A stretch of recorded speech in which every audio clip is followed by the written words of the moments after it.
ፈተና ሊፈተኑ የተወሰነ ቀናት ናቸው የቀሯቸው። አሁን እንግዲህ በሳምንት የሚቆጠር ቀኖች ናቸው የቀሩ። የመጀመሪያ ታርጌት አድርገን ስንሰራ የነበር ነው በዚህ ባሳለፍነው በ2 ዓመት ውስጥ ከባድ የሆነ ስነ ልቦና ጫናዎች አሉ እንደ ተማሪም እንደ አካባቢ ማህበረሰብ እና ትልቁ ድርሻ ከመማር ማስተማሩ በበለጠ ሰፊ ስራ ሲሰራበት የነበረው የተማሪዎችን የስነ ልቦና ግንባታ ማጠናከር ነው።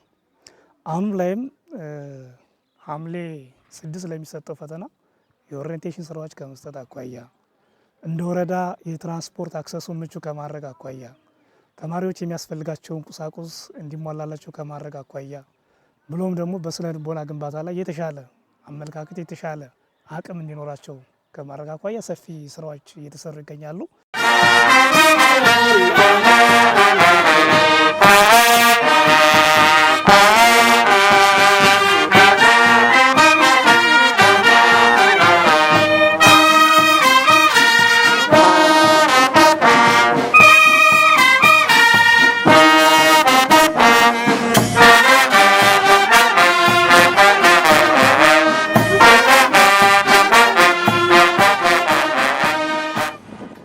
እንደ ደብረ ኤልያስ አጠቃላይ ሁለተኛ ትምህርት ቤት ወደ 191 ተማሪዎች 12ኛ ክፍል ለመፈተን ሁሉ ዝግጅታቸውን አጠናቀዋል። ለፈተናም ዝግጁ ናቸው። ሶሻል ናቹራል ብሎ አጠቃላይ 191 አካባቢ ተማሪዎች አሉ። ከነዚህ ተማሪዎች ውስጥ 64 አካባቢ የሚሆኑት ናቹራል ናቸው። 120 ምናምኖቹ ደግሞ ሶሻል ተማሪዎች ናቸው። ከዝግጅት አኳያ ከመጀመሪያው ጀምረን ስናይ መምህር ከመምረጥ አኳያ ከምዝገባ ጀምሮ መምህራንን የተሻሉ መምህራንን በኤክስፒሪየንስ በትምህርት ዝግጅት የተሻሉ መምህራንን ከመምረጥ ጀምሮ የመጀመሪያ ስራ ስንሰራ ቆይተናል።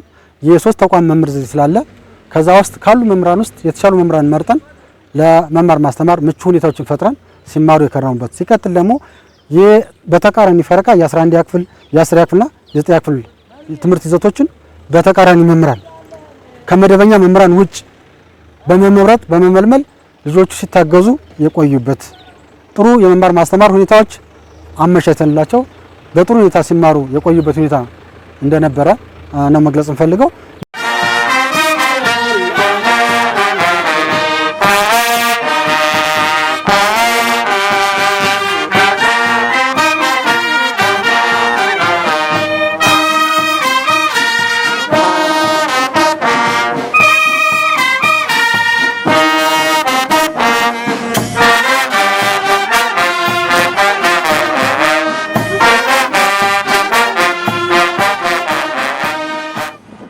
የትምህርት አሰጣጥን በተመለከተ ከመጀመሪያው ከመስከረም 5 ጀምሮ ዳይዋን ክላስ ጀምሮ በጥሩ ሁኔታ ነው ሲከታተሉ የቆዩት። የነሱ አሰጣጥ ደግሞ 12ኛ ክፍል እንደመሆናቸው መጠን ለየት ይላል። ለምንድነው ለየት የሚለው? ያው 12ኛ ክፍል እንደመሆናቸው መጠን በተሻሉ መምህራን ነው ትምህርት ሲሰጥ የነበረው። እነሱ በመረጡት እኛም በመናውቃቸው የተሻለ አፈጻጸም ባላቸው የተሻለ ደግሞ የትምህርት ዝግጅት ባላቸው መምህራን ነው ሲከታተሉ የነበሩት። ሲከታተሉ ደግሞ በሁለት መንገድ ነው ሲከታተሉ የነበሩት። አንደኛው ምንድነው በቲቶሪያል ክላስ ሁሉንም ሳብጀክቶች በሌላ መምህር ነው የሚማሩት ከ9ኛ እስከ 11ኛ ክፍል ያለውን ማለት ነው። በመደበኛ ደግሞ የክላስ 12ኛ ክፍል መምህር እዚያው መደበኛ ክላሳቸውን ያስተምር ነበር። ልጆች ጥሩ ውጤት እንዲያመጡና በስነ ልቦና እንዲዘጋጁ ከማድረግ አኳያ ብዙ ስራዎችን ሰርተናል። አንደኛ ውይይቶች ነበሩ።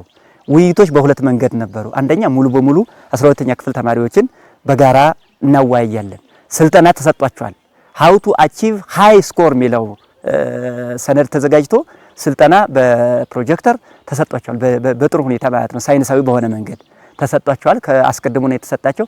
ከዚህ በተጨማሪ ደግሞ በየጊዜው 12ኛ ክፍሎችን ሰብሰብ አድርገን በትምህርት ቤቱ ርዕሰ መምህራን፣ በትምህርት ቤቱ ሱፐርቫይዘር፣ በትምህርት ቤቱ ኃላፊ ኢቭን የትምህርት የወረዳችን አስተዳዳሪ ጭምር ሳይቀር የስነ ልቦና ግንዛቤ ፈጠራ ስራ ተሰርቷል።